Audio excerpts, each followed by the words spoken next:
Bismillahirrahmanirrahim.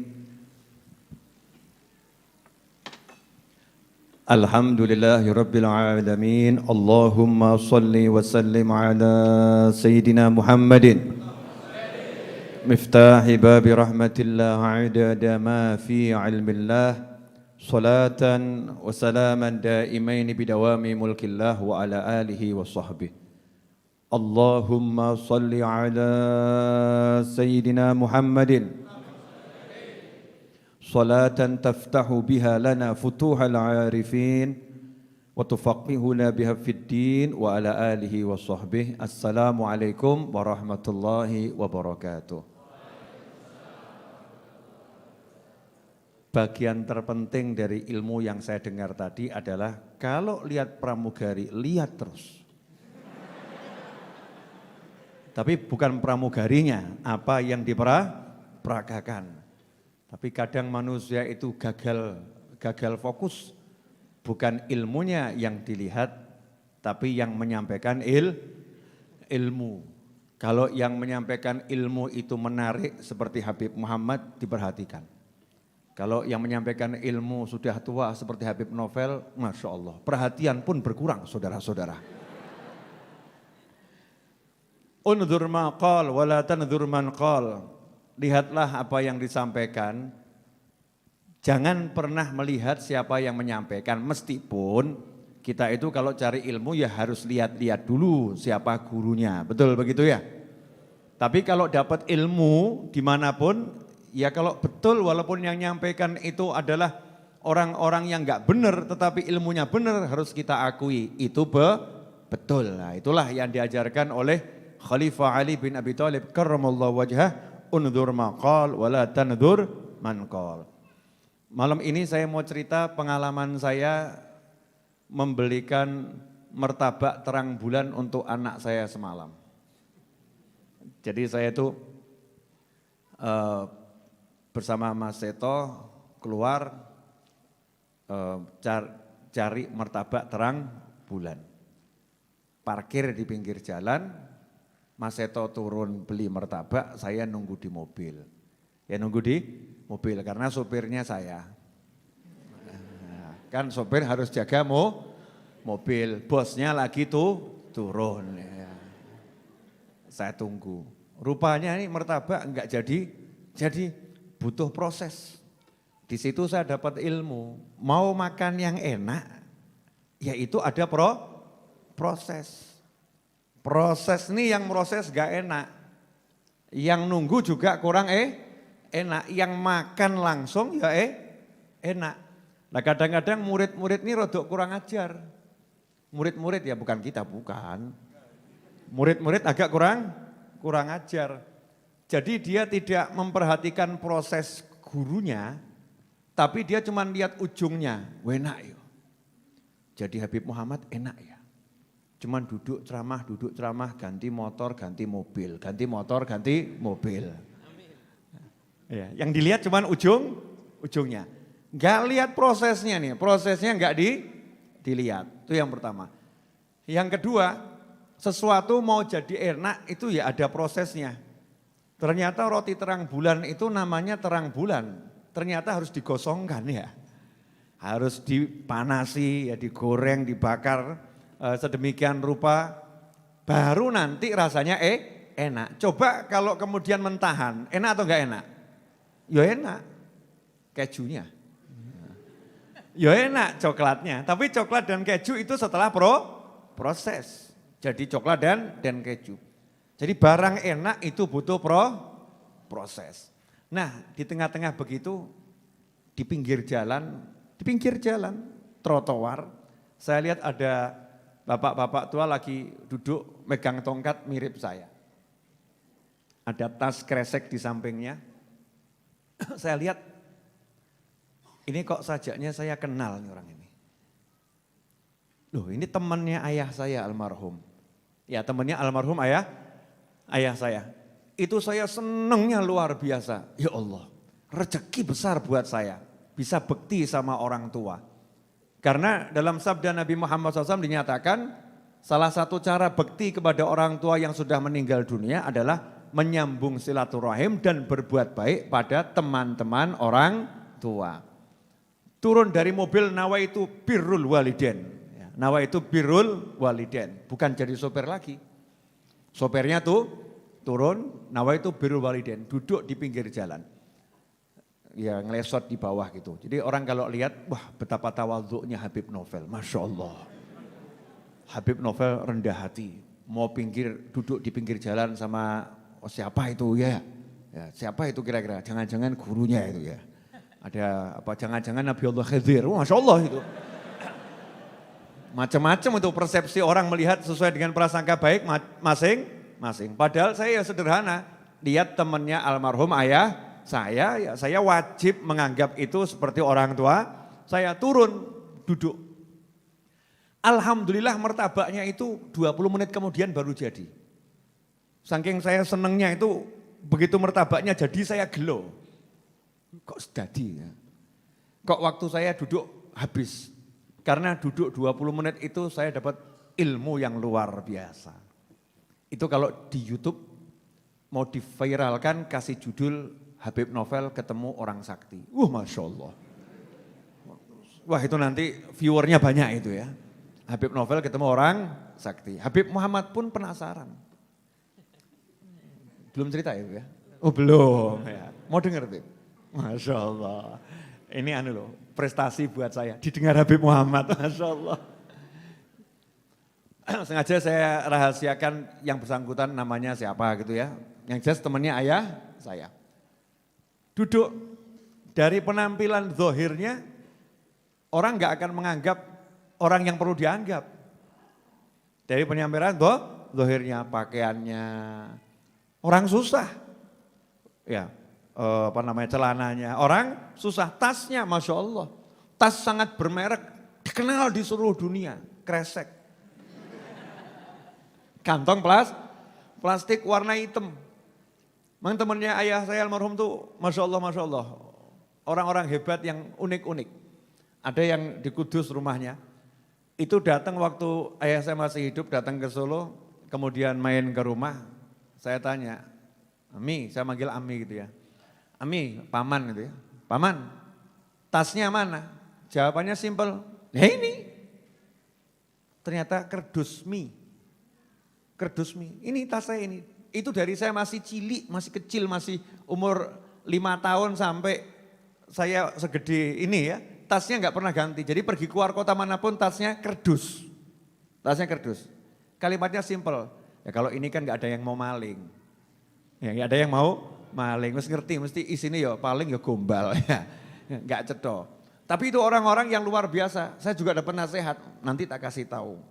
Dulu sudah pernah saya kasih tahu, cuman jenengan kan wajah-wajah lalian. Ya lupa ya, mudah lupa nggak apa-apa. Semakin jenengan mudah lupa saya semakin bahagia.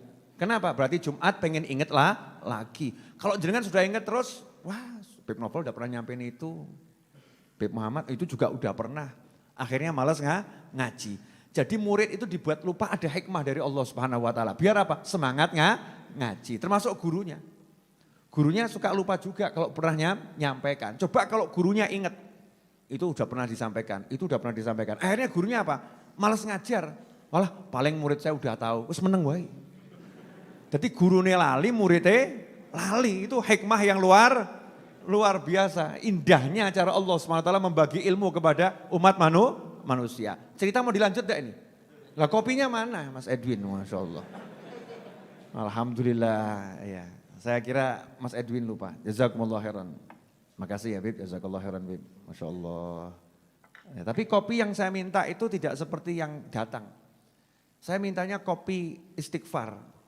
Keluarnya kopi la haula wala quwata illa billah. Beda produk. Udah habis gak kopi istighfarnya?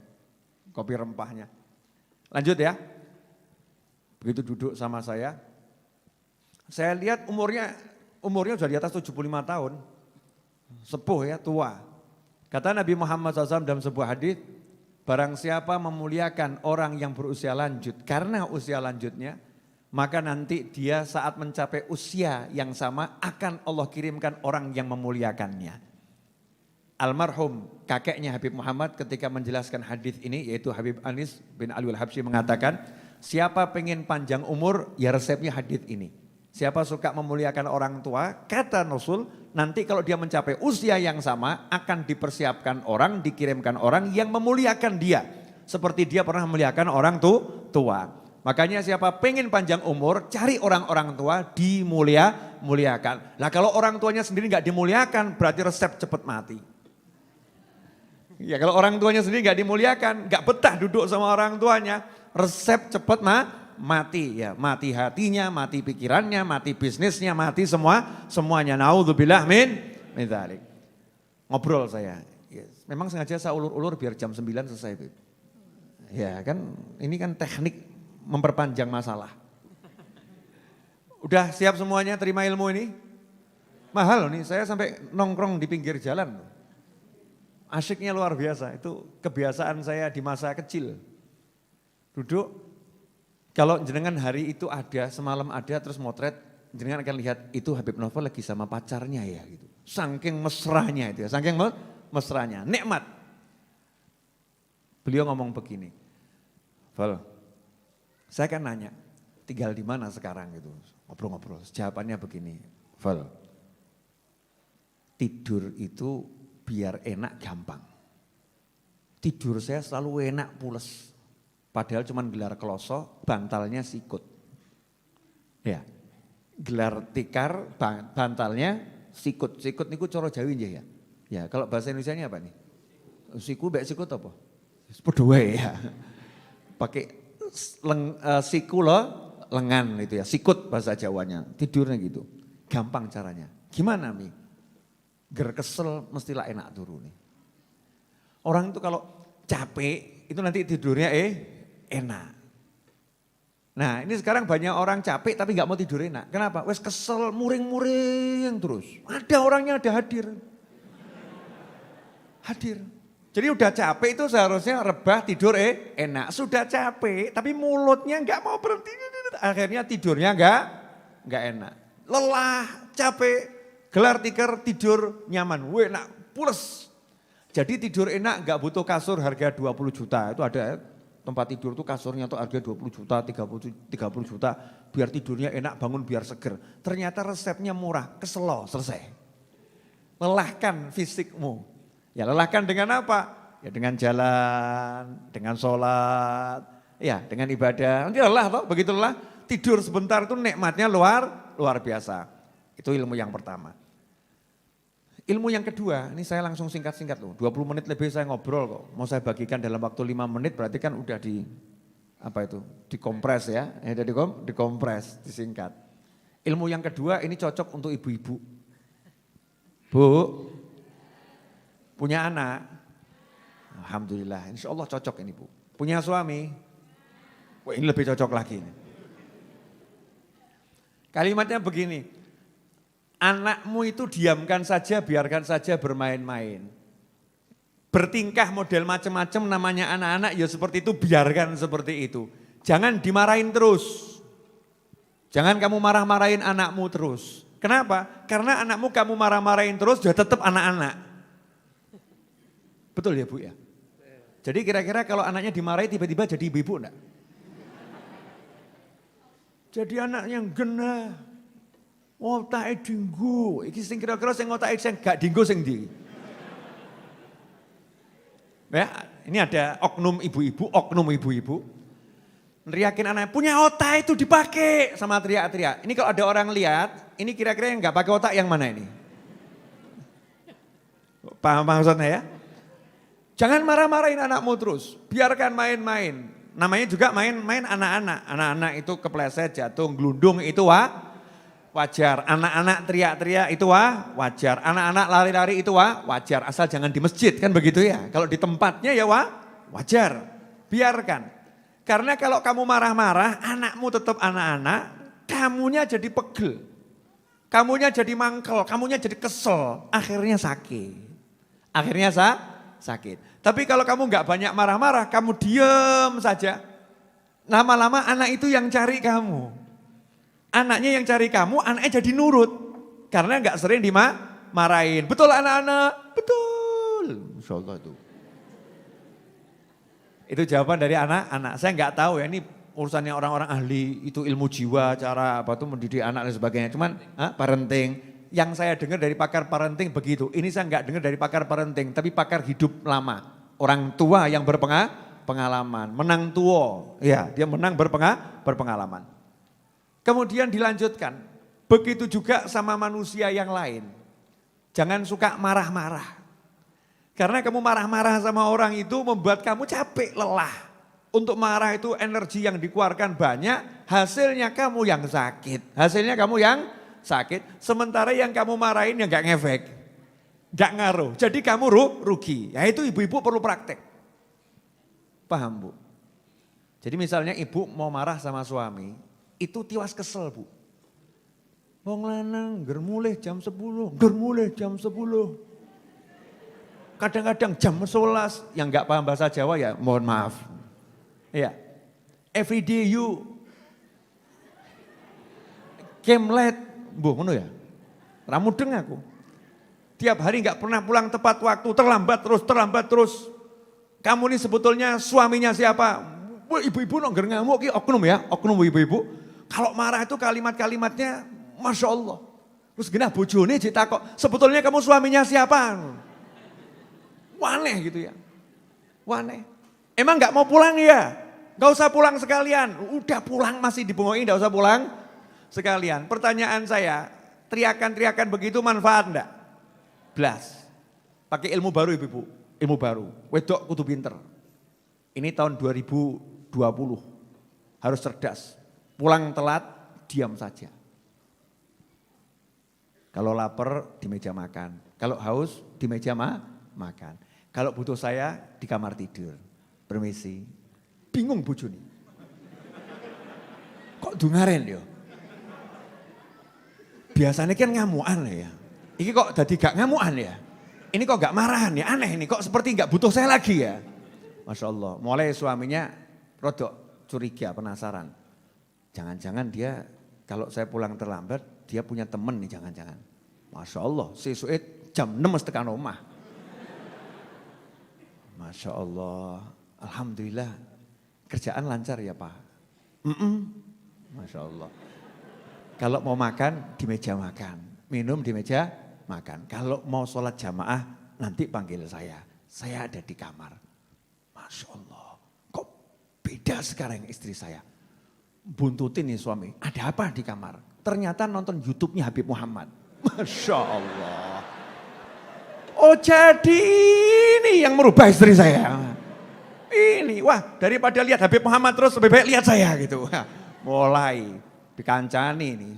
Tiap malam akhirnya ditemenin istrinya lihat YouTube-nya Habib Muhammad. Masya Allah dikancani. Akhirnya dua-dua gak pernah keluyuran malam, ya di rumah berdua terus nonton YouTube. Akhirnya penasaran, Habib Muhammad ini adanya di mana? Oh, ada di banyak tempat. Salah satunya di Majelis Ar-Raudhah, Senin malam Selasa setelah sholat Isya. Promosi bro. Apaan ya Beb? Boleh dilanjut? Kembali ke nasihatnya Bapak tua yang saya mau tadi, orang Masya Allah, orang soleh. Apa kalimat berikutnya? Tadi bab ojo ngamuk. Jangan marah. Karena kamu marah-marah itu yang sakit dirimu sendiri. Nasihat berikutnya, ketenangan hati bisa tenang seneng, itu lebih mahal dari kekayaan model apapun. Kalau bahasanya boleh saya rubah, kekayaan bisa mendapatkan kesenangan di hati ini seneng gitu ya, seneng, tenang, itu adalah kekayaan yang paling mahal. Jadi Val, seneng no hatimu, yang penting gak kebablasan. Senangkan hatimu tapi jangan kelewatan. Kelewatan itu kalau melakukan yang haram, itu kelewatan. Selama enggak haram, dah seneng no hatimu. Kenapa? Karena kalau hatimu seneng, badanmu sehat. Badanmu sehat. Kalau udah badan sehat itu ya ibadah ya enak, cari ilmu ya enak, semuanya enak. Makan juga enak. Seneng no hatimu. Lah orang sekarang nih bukan buat seneng hati, cari hal yang buat hatinya enggak seneng. Contoh ibu-ibu, oknum ibu-ibu. Maaf ya Bu, maaf betul ini ya. Oknum ibu. Afwan ya Bu. Lihat suaminya pulang, seneng atau enggak seneng? Senang. Lihat suaminya duduk, senang atau enggak senang? Senang. Lihat suaminya wangi, senang atau enggak senang? Tapi kadang ibu-ibu itu kena, oknum ibu-ibu kena bisikan setan. Mulai mengeluarkan omongan yang merusak suasana hati. Tumben kok harum. Tadi habis ketemu siapa? Yang model begini ada enggak ini? Ada. Bojone batin. Mambu keliru. Wangi keliru. Jawab, ya enggak ketemu siapa-siapa. Ini kan habis pulang kerja pengen ketemu kamu, harum, kan bagus. Loh nikah 20 tahun kamu enggak pernah begini kok. Baru hari ini kamu seperti ini kok. Pasti kamu ada tadi janjian sama siapa. Ayo ngaku, ayo ngaku. Bahas ini handphonenya, mulai gaya. Masya Allah. Bahas ini handphonenya, rebut handphone suami. Langsung, lihat. Nah ini tadi jam 5 kok kamu ada WA yang masuk. Ketemu di sini ya mas. Ayo sapa iki? Masya Allah. Bu, ini WA temangsang ini. Loncat ke handphone saya masuk sendiri, saya juga enggak tahu orangnya siapa. Enggak mungkin, sengaja enggak kamu mesti nama ini. Sengaja no name tanpa nama, ini cuma nomor tok emang untuk mengelabui saya. Tadinya asik, tenang, akhirnya jadi apa? Ruwet. Betul? Siapa yang cari? Oknum ibu-ibu. Oknum ibu-ibu. Ada enggak oknumnya? Ada. Walaupun modelnya berbeda. Ada. Tadinya cuma coba-coba, maunya bercanda, tapi bercandanya itu ngeri, akhirnya jadinya ruwet. Seneng no hatimu. Kalau ngomong tuh yang bagus-bagus, yang enak-enak, menyenangkan hati, gitu loh ya. Misalnya suami pulang, Masya Allah mas, awak mau kok mambu, Masya Allah mas, tak dusi ya, Masya Allah. Suami jawab, aku je urip aja mbok dusi saiki. Maksudnya gak ngono ya. Itu di kamar mandi udah ada parfum, udah ada sabun yang terbaik, Masya Allah. Mau apa? Silahkan mandi, minuman model apapun akan aku siapkan. Yang penting wujudnya air. Ya air teh, air kopi kan ya. Wedang itu, siap. Guyon kan asik, gak usah ngomong yang aneh-aneh. Seneng no hatimu. Jadi ilmu nyenang no hati itu orang sekarang itu banyak yang gak bisa. Sudah duit gak punya, pekerjaan gak jelas, ya hati ruwet kan ya aneh. Saya tadi barusan kedatangan tamu, Masya Allah. Boleh cerita lagi? Sampai saya minta tolong Habib Muhammad, ini rezeki buat saya Habib Muhammad tadi bisa meninggalkan taklimnya, kemudian beliau ke sini yang di sana diwakilkan pada yang lain ya. Mau saya ceritain? Mau? Ya sabar, masuk kabar dintekno saiki. Sabar. Saya ceritakan yang tadi dulu ya. Seneng no hatimu, karena ketenangan hati itu mahal, harganya mahal. Asal tidak melakukan yang haram. Saya pernah diajak sama teman saya, pergi ke suatu tempat, kata beliau. Ya saya itu kan seneng nemeni orang. Orang makan sendiri kan gak enak toh ya, kalau makan ngajak orang itu enak. Nah saya suka kalau makan sama orang, diajak makan orang saya juga seneng. Saya niat nyenengkan hati saya dan niat nyenengkan hati dia. Tapi hari itu dia ternyata kebablasan, saya dibohongin. Ternyata bukan sekedar diajak makan, ada diajak makan plus minum-minum. Minum khamr. Kaget saya, loh kebablasan ini. Nah ini melanggar protokol. Seneng-seneng ini. Seneng-seneng ada protokolnya, ini melanggar protokol senang-senang. Langsung saya ya pamit, saya nggak pakai marah, tetap dia pakai ilmu. Jangan marah. Karena marah-marah nggak ada manfaatnya. Saya meneh wong mendem mbok amui, berarti awakmu sing mendem.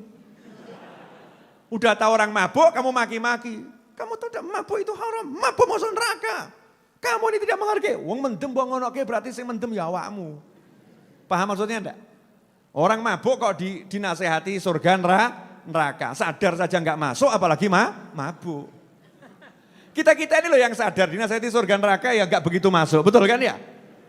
Dinasehatin neraka ya gak kerasa panas ya. Paling cuman bergumam, moga-moga swarga. Beb mandek beb, ojo nyebut neraka. Paling begitu. Mau apalagi yang mabuk diteriak-teriakin begitu. Jadi saya gak marah. Cuman saya marah di hati kok, ditipu. Saya gak suka yang seperti ini. Langsung saya tinggalkan, tapi pakai ilmu ninggalkannya. Gimana cara ninggalkannya? Ya saya pamitnya ke toilet, saya ke toilet sebentar ya, silakan. Iya ke toilet, saya enggak ke toilet, bablas metu mulih aku. Dia ngapusi aku, tak hapusi. Nah ini cara dakwah yang luar biasa yang saya dapat di pinggir jalan.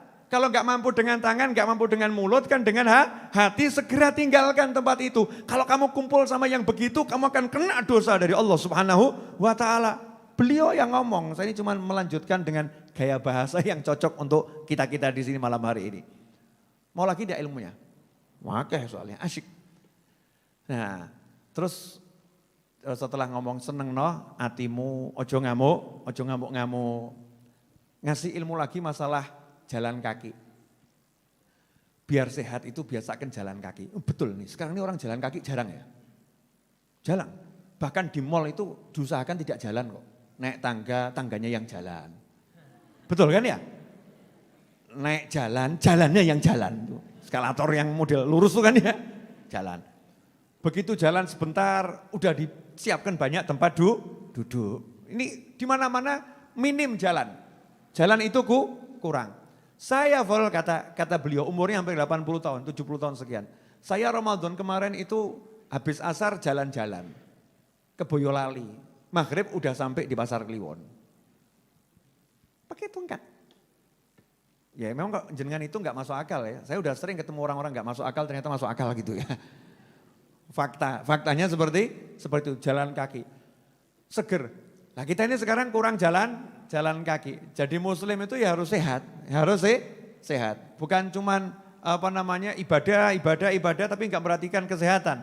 Kanjeng Nabi Muhammad SAW ibadahnya luar biasa. Tapi beliau manusia yang sehatnya luar biasa. Kenapa? Loh beliau tuh sholatnya ya banyak kok. Sholatnya lama. Terus dia juga guyon sama anak cucunya, ya lari-lari sama anak cucunya, ya lari-lari sama istrinya. Beliau makannya ya tahu sendiri, sebelum makan tuh hanya ketika lapar. Dan ngincipi sedikit sudah berhenti. Kenapa? Prinsipnya belum kenyang harus berhenti. Seperti itu Nabi Muhammad SAW. Dan yang dimakan makanan sehat semua. Kalau kita ini yang dimakan sebetulnya makanan sehat, tapi ya itu blang. Wedus aja nyawang kita bingung kok. Asli kambing tuh lihat manusia heran. Bingung itu kambing. Menungso kok kayak gini gitu ya. Itu kambing itu heran. Betapa manusia tidak paham cara makan. Saya kambing aja tahu batasannya. Kambing itu ditaruh di padang rumput yang suburnya luar biasa. Dia tahu kapan harus berhenti. Tapi kita dikasih sate 30 tusuk, 2 tusuk udah kenyang, habisnya 10 tusuk. Betul? Lah iya, berarti apa yang di? Wedus. Dah, itu banyak. Nanti saya ecer sekarang kan eman-eman untuk next. Habis maghrib tadi. Saya kan sore ngajar untuk kajian di online Google Meet. Nah, setelah habis maghrib teman saya itu mau datangnya sebetulnya pas sore, cuman karena terbentur jadwal temennya yang lain yang mau ikut, baru nyampe itu hampir maghrib. Sehingga obrolan berlanjut sampai setelah maghrib sampai isya. Sementara dari pagi saya belum istirahat, nyambung terus ya. Jadi badan saya butuh diistirahatkan. Kan saya punya prinsip kesel, leren, capek istirahat, ngantuk tidur, lapar makan ya, nggak kuat minta tolong. Ya itu saya praktekkan tadi. Capek istirahat, lapar makan, ngantuk tidur, nggak kuat minta tolong. Ya nggak kuat minta tolong, jangan gaya kuat-kuatkan, mujahadah, perjuangan di jalan Allah, tekan mimbar ngeblak, syahid ngawur kamu. Itu namanya kamu membawa dirimu pada kehancuran. Bukan begitu ajaran Nabi Muhammad SAW. Semua ada batasannya, batasannya. Nah, tapi saya dapat tadi ini menarik. Jenengan masih ingat ilmu lama saya, ilmu lama nih. Mau saya praktekkan lagi dan saya ajarkan lagi malam hari ini. Diingatkan sama Allah Ta'ala lewat tamu yang didatangkan ke rumah saya. Anak muda, ganteng, jomblo. Ya mudah-mudahan lihat kajian saya malam hari ini. biar seneng, ya, biar senang. Tahun 2019 beliau ngomong tahun 2019, Beb, saya stres, punya hutang 1,5 miliar. Ditagih sana, ditagih sini, diancam sana, diancam sini. Saya itu stres sampai udah niat bunuh diri. Masya Allah. Tapi alhamdulillah kan gak situ tuh ya. Nyatanya sampai sini kok ya. Udah niat bunuh diri. Ini mungkin ada yang hadir juga lagi ditagih sana, tagih sini. Ya toh, ya ngaku-ngaku lah, ngaku gak apa-apa loh ya. Tagih sana, tagih sini, kadang kejeduk, mentok ya sakit. Ya stres lah. Stres artinya tegang, dia pikirannya tuh tegang. Sehingga ketenangan hati gak dapat. Nah saya lihat-lihat di YouTube. Lihat YouTube. Kok ada ceramah Habib Novel loh, cara meraih hajat. Akhirnya saya praktekkan. Itu saya ketemu yang judulnya masalah galon tuh. Ya, galon air mineral yang besar tuh kan. Kamu kalau punya hajat, tulis di galon hajatmu, pengen haji, pengen umroh, pengen beli rumah, mulailah kamu tunjukkan niatmu dengan nyemplungkan duit ke situ. Punya 100.000, cemplungkan. Punya 50.000, cemplungkan. Punya 10.000, cemplungkan. Tiap hari kamu usahakan, pokoknya ya Allah saya niat, saya mau usaha bayar utang saya. Bayar utang saya. Saya punyanya sekian, masukkan. Saya praktekkan, Bib. Jadi dia bukan pakai galon mineral yang gede, tapi dia pakai galon, pakai botol sosis kecil.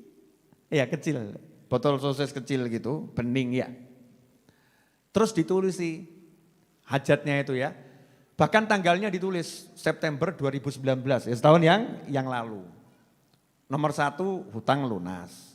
Nomor 2 beli mobil mereknya ini, nggak enak disebutkan, iklan saya nggak dibayar kok. Ya toh ya, beli mobil mereknya ini. Yang ketiga punya tabungan 5 miliar. Yang keempat menikah. Yang kelima berangkat umroh. Tadi itu dia datang ke sini bawa wadahnya yang kosong itu, ada tulisannya dibawa. Bib, ya. Ini saya bawa sebagai saksi. Semua yang saya tulis di sini dengan mengikuti cara yang Habib ajarkan tadi, sungguh-sungguh minta nyemplungi isonya itu dapat semua. Satu yang belum, Bib, nikah. Tabungan ini 5 miliar loh. Golek ono. Yang di atas siapa ya? Siapa ya? Pak mantu. Tabungan 5 miliar, rumah dapat, mobil dapat, ya umroh dapat. Modalnya gara-gara yakin, minta sama Allah, usaha, niat betul, cemplungkan. Jadi, dan jenengan gak praktek kok. Apa ya iso tuh ya? Masa sih, apa bisa, dan seterusnya. Nah, mulai Jumat malam Sabtu ini saya mengajak Anda semua dan semua pemirsa, mulai nanti cari lodong atau apa terserah, botol atau apa, tulisono. Sing apik-apik. 1, niat, punya duit banyak, senangkan ibu pengen punya mobil, beli mobil untuk ibu misal gitu, ya. A, B, C, D, tulis semuanya, terus ya tenanan. Tapi ojo ketok kebak terus tergiur. Orang gue bayar utang tuku sambel. Tuntaskan dulu hutangnya, ya tuntaskan hutangnya, nanti akan selesai. Kenapa? Karena disebutkan siapa yang niat membayar hutang, Allah yang akan melunaskan hutangnya. Allah yang akan melunaskan hutangnya. Allah loh, bukan usahamu, bukan kemampuanmu, Allah. Kalau udah Allah yang melunaskan berarti Allah yang ngurus. Nanti Allah akan kasih ide, Allah akan kirim orang, nanti Allah akan bereskan dan seterusnya dan seterusnya. Jelas semuanya? Alhamdulillah. Udah 30 menit saya berbicara. Betul Habib ya? Betul. Dan Habib Muhammad kesian, duduk di pojok itu seperti orang bagaimana gitu, saya nggak enak. Gitu. Kiko Habib Muhammad nih, biasanya kita kan duet di podcast-podcastan ya Habib ya. Udah tonton podcast kami berdua yang terbaru, mertua vs menantu? Nah saya nanti berikutnya ada suami vs istri. Suami lawan istri. Problematika suami lawan istri. Tadi ada yang datang juga curhat masalah istrinya begini ya. Di WA ada juga yang curhat suaminya begini, dan seterusnya. Itu banyak pertanyaan masuk yang memang pada bingung cara menyelesaikan masalah gitu bagaimana. Padahal itu urusannya simple, ya simple. Terakhir sebelum saya tutup, saya mau kasih satu ilmu lagi dari Habib Umar bin Muhammad bin Salim bin Hafid. Jadi saya malam-malam itu mau lihat channel YouTube saya, muncul siaran langsung Habib Umar lagi malam Jumat ceramah di pondoknya di Yaman sana, di Darim, Darul Mustafa Darim, ceramah. Saya lihat, begitu saya lihat Masya Allah, dapat ilmu yang banyak. Malam ini mau saya simpulkan dengan satu kesimpulan pendek, mudah-mudahan jenengan paham. Kalau nggak paham nggak apa-apa, berarti belum waktunya. Paham ya? Jangan paksakan, tapi disimpan dulu, karena yang disimpan tuh nggak ada nggak manfaat. Nanti pada waktunya akan muncul. Ayatnya kalau saya nggak salah nanti Habib dicek. Wal aqibatu lil muttaqin. Wal aqibatu lil muttaqin. Dan hasil yang baik itu hanya untuk orang-orang yang bertakwa. Kalau bahasa bebasnya, orang-orang yang bertakwa itu akan selalu jadi pemenangnya. Itu bahasa bebasnya. Kata Habib ya. Wal aqibatu lil muttaqin. Orang-orang yang bertakwa itu akan selalu jadi pemenangnya.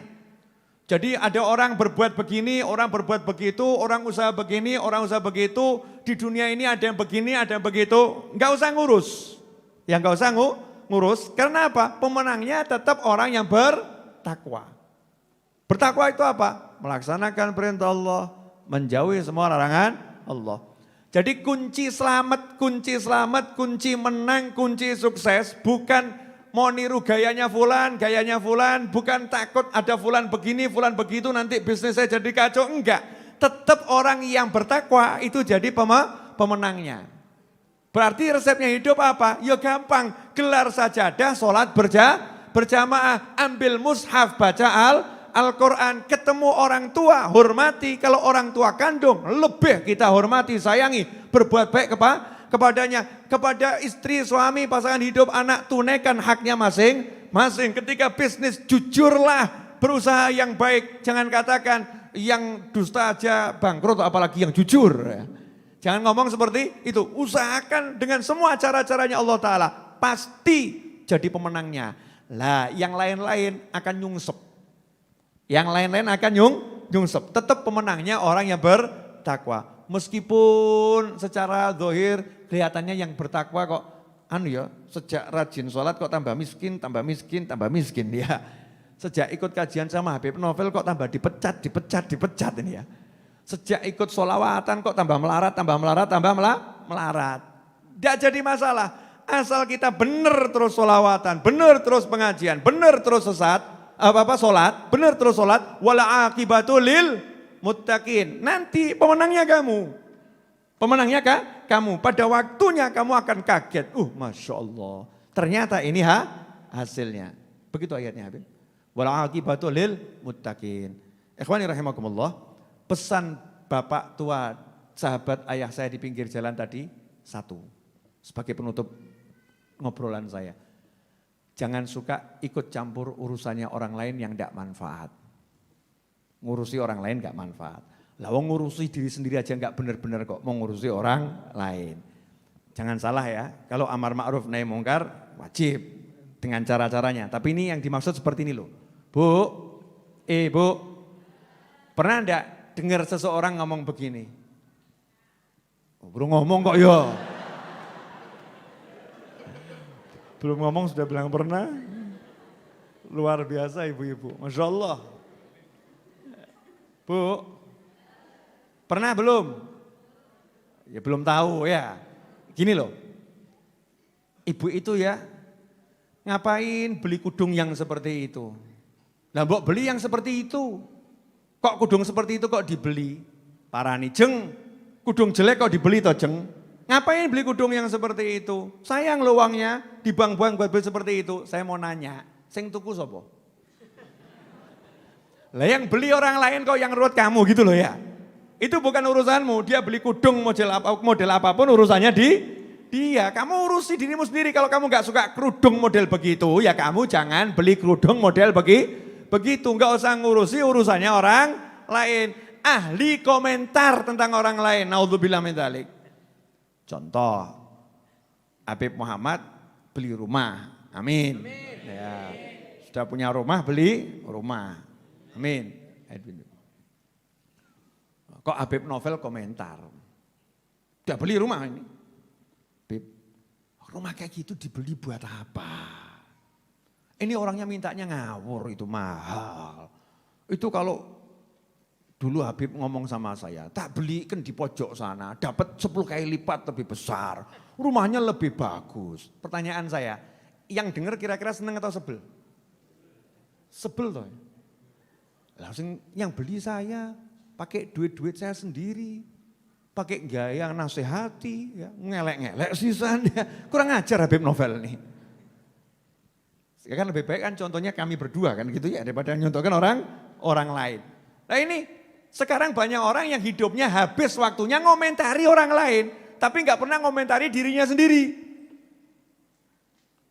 Aku kok ya, nggak pernah sholat ba'diyah saya ya.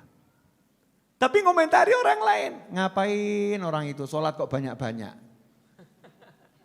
Ngapain dia sholat banyak-banyak? Kan lebih baik waktunya habis untuk bercanda sama istrinya, bercanda sama suaminya, bercanda sama anak-anaknya. Kan lebih bagus waktunya buat seperti itu daripada dia sholat banyak-banyak. Nah ini yang ngomong begini yang gak bercanda sama suaminya, gak bercanda sama istrinya, gak bercanda sama anaknya, gak sholat banyak-banyak. Tapi apa? Ahli komentar. Naudzubillah min dzalik. Ini harus kita buang sifat begitu. Kadang kita gak sadar di diri kita ada seperti itu. Itu ada salah satu, saya kalau suka telepon ke Mas Wahid kadang muncul seperti itu. Kalimatnya di nada tunggunya itu loh ya. Telepon Beb Muhammad kadang juga nada tunggunya seperti itu. Kalimatnya kalau nggak salah begini.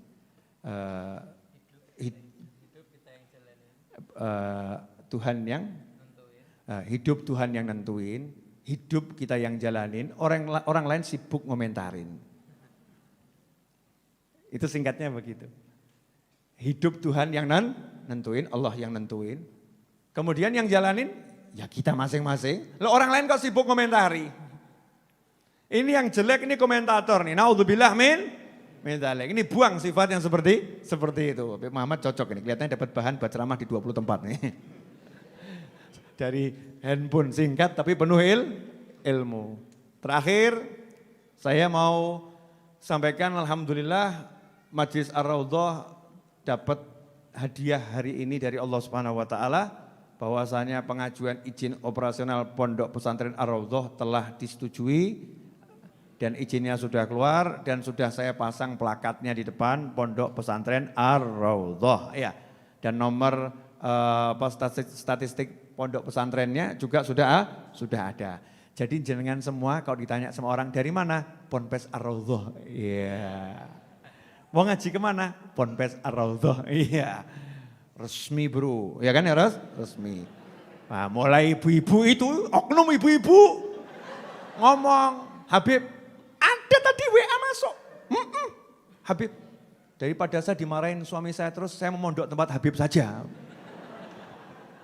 Kacau ini bukan pondok pesantren pelarian ibu-ibu bukan. Wah, ada lagi yang oknum bapak dan ibu gitu ya. Habib ya, anak saya bisa dititipkan di sana. Ya, masih umurnya 6 tahun, Masya Allah.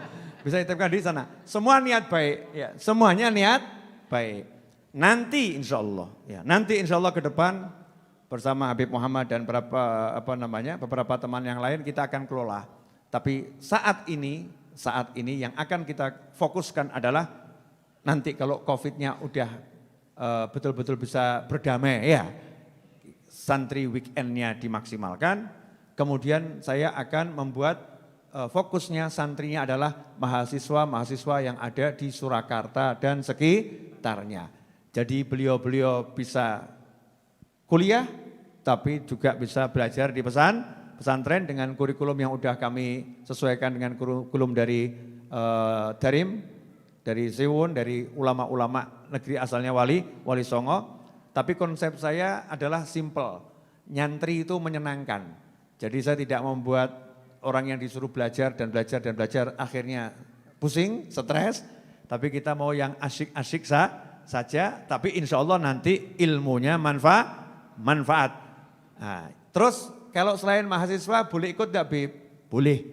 Ya, jamaah Majlis Ar-Raudhah nanti boleh ikut, syaratnya ya ikut jadwalnya ya, datang di jamnya. Nah kalau bolos 10 kali ya pecat.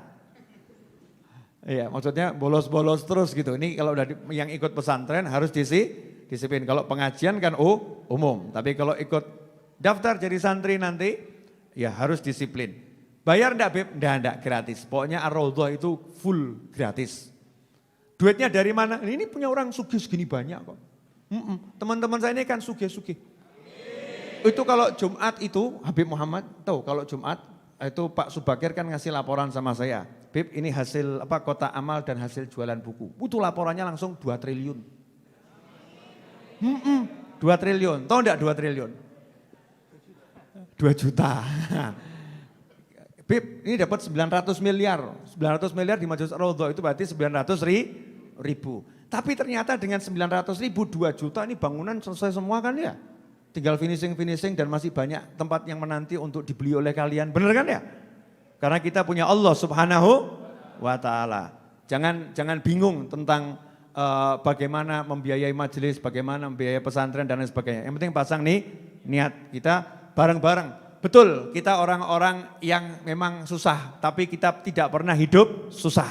Nah, betul, kita orang yang nggak punya duit, tapi kita nggak pernah nggak punya duit karena kita punya yang maha punya duit.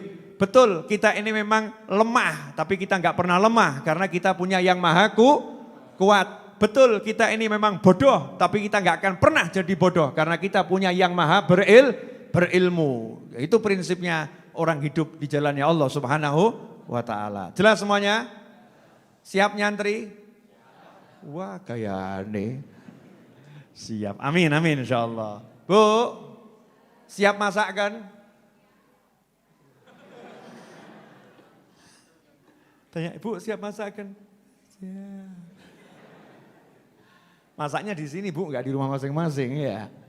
Makasih banyak, jazakumullah khairan. Doakan ya. Doakan insya Allah, ini sekarang kan bulan September ya.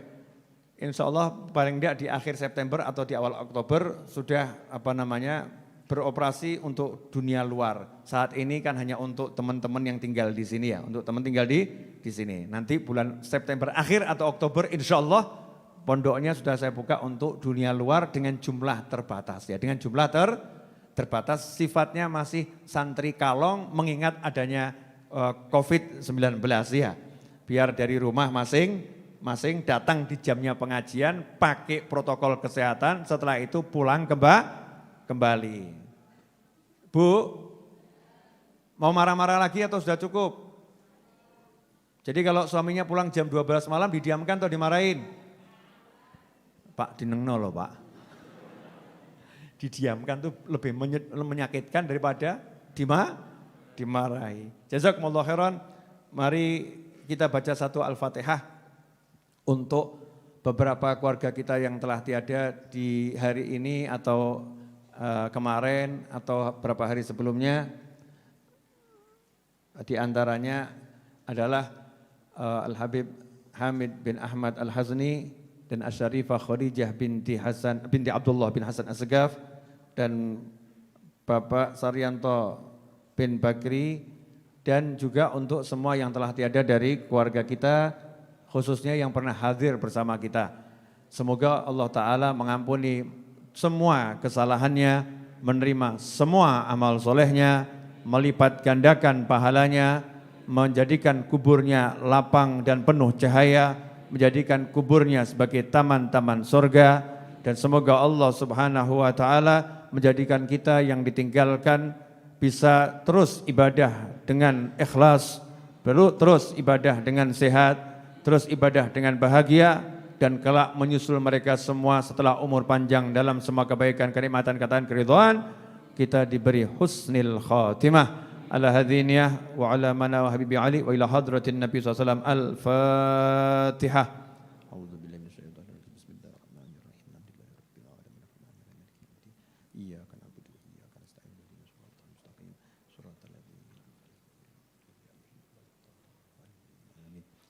Mari kita tutup dengan doa yang biasa kita baca. Ya Rabbana tarafna bi annana tarafna wa annana asrafna ala ladha ashrafna فتب علينا توبة تغسل كل حوبة واستر لنا العورات وآمن الروعات واغفر لوالدينا ربي ومولودنا والأهل والإخوان وسائر الخلان وكل ذي محبة أو جيرة أو صحبة والمسلمين أجمع آمين ربي اسمع فضلا وجودا منا لا باكتساب منا بالمصطفى الرسول نهضى بكل سول صلى وسلم ربي عليه عد الحب وآله والصحب إداد الطص الصحب والحمد للإله في البدء والتناهي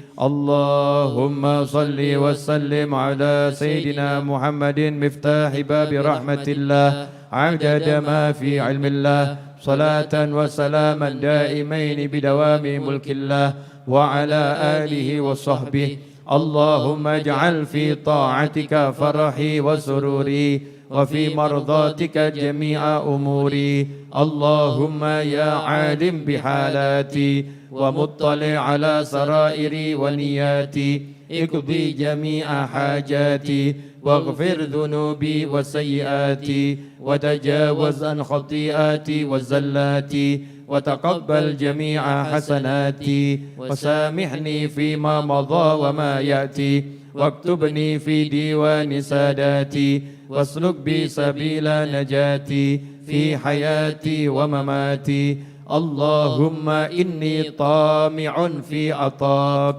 راغب في رضاك مستسلم لقضاك فاكتبني من أولياك واسلك بي سبيل هداك وألحقني بعصفياك وصلى الله على سيدنا محمد وآله وسلم الحمد لله رب العالمين. Tunggu nasinya dibagi ya, nasi bungkus raudhah yang mudah-mudahan berkah. Yang Jumat lalu sedep atau enggak sedep?